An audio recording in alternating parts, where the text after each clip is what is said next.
Vamos. Buenas tardes a todos.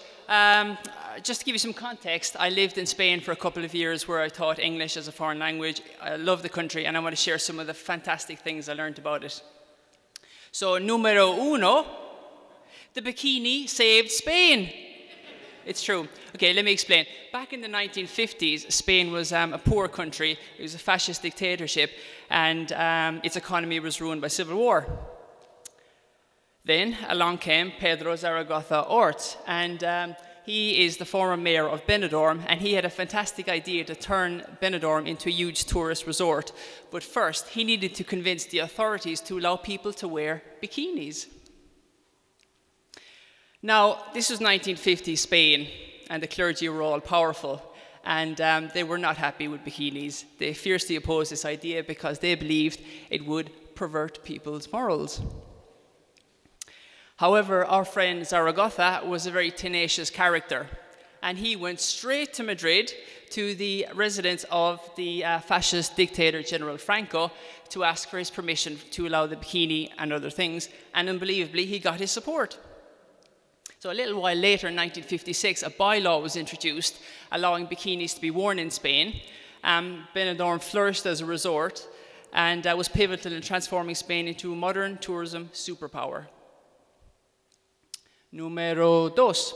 Spain is bad for your hearing. Yes, Spanish people have a reputation of being quite loud, and apparently there's some evidence to back up this claim. I like this next stat. So 25%, that's the number of streets in Madrid where noise levels exceed safety limits established by the World Health Organization. And it's true.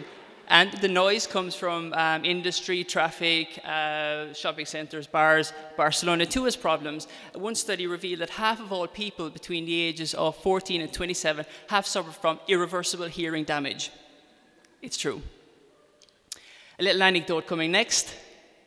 When I was living in Madrid, every Sunday morning about 9 o'clock, this street trader would turn up with a loudspeaker and proceed to tell the whole neighborhood that he was selling melons. Yeah, again, that's true. Numero tres. Spain's biggest selling newspaper is not what you might think. They have lots of fantastic papers in Spain like El País, El Mundo, ABC, but none of these titles is the top selling newspaper. That title goes to Marca, which is a sports newspaper which sells about 400,000 copies a day and has a circulation of about 3 million. But this sports newspaper is about 90% football. And because its specialist area is the daily activities of Real Madrid, you could more or less conclude that Spain's top-selling newspaper is in effect a publication about Real Madrid. They like their football. Numero cuatro. Back in the 16th century in Mexico, Hernán Cortés, a Spanish conquistador, defeated the Nazis, or sorry, the Aztecs. You know where that came from? Aztecs. He defeated them thanks to a stroke of good luck.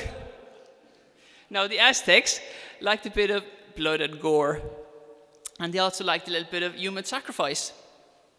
So, in other words, these people weren't afraid of a fight. So, when Moctezuma, their emperor, however, was superstitious, and he believed prophecies that a white-skinned god would soon arrive from the east. Bad move. So, when Hernán Cortés turned up, Moctezuma thought he was this divine being. Instead of fighting him, he invites him in, gives him lavish gifts. Cortés takes advantage, captures Moctezuma, and manages to defeat the Aztecs, not the Nazis. Numero cinco. In Andalusia, the home of flamenco in the south of Spain, in recent years, prisoners have been given the opportunity to take part in a flamenco singing competition where the winner would be allowed release from prison. Yes. And it didn't stop there. They were given money, a recording contract. Hell, the authorities even threw in a concert tour. These days, I'm glad to say that they've calmed down a little bit. All they give out is money and a recording contract. But you know, with ratings flagging, maybe this competition could be used as a novel twist of the X Factor. Muchas gracias.